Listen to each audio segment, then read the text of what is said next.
Well, in the last 2 hours, we have learned the Hennepin County Sheriff's Office has asked Washington County to investigate whether any policies were violated during a police chase and crash in Minneapolis that involved a 12-year-old allegedly driving a stolen Kia. That boy, who has since turned 13, is facing 6 felony charges tonight. These stories of kids and young teens committing violent crimes is one we've been hearing all too often. And tonight, Devon Rahming spoke to an expert about how to move forward. It's a scene playing out time and time again across the Twin Cities, from shootings to carjackings, kids and teens committing violent crimes, placing their own lives in danger and the lives of others. What's happening there is happening all around the country. The latest incident happening Monday, just off Olson Memorial Highway, with a then 12-year-old, now 13, allegedly behind the wheel of a stolen Kia. 5 other teens were also in the car.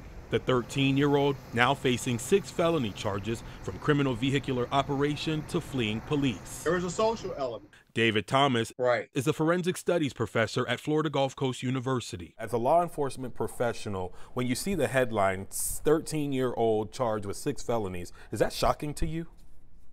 Not today. The crimes have become more violent over time. Something Thomas says can be attributed to organized crime and beefs on social media. If there is a shooting, you literally can go back and pull up Facebook and you can start to track and see just how they got there. And if it's a group like which was involved in this incident, in the crash, I would dare say that that is something that they have collectively hadn't gotten together and decided to do. And as a result, that's why you see the crime spree.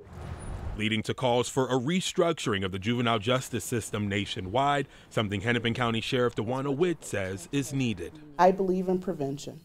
I do believe in intervention programs, but we also have to acknowledge that once that threshold is crossed, there needs to be accountability. There have to be STEM programs. There has to be education that actually shows, not just shows them, but ties them into something beyond, this doesn't mean anything to me.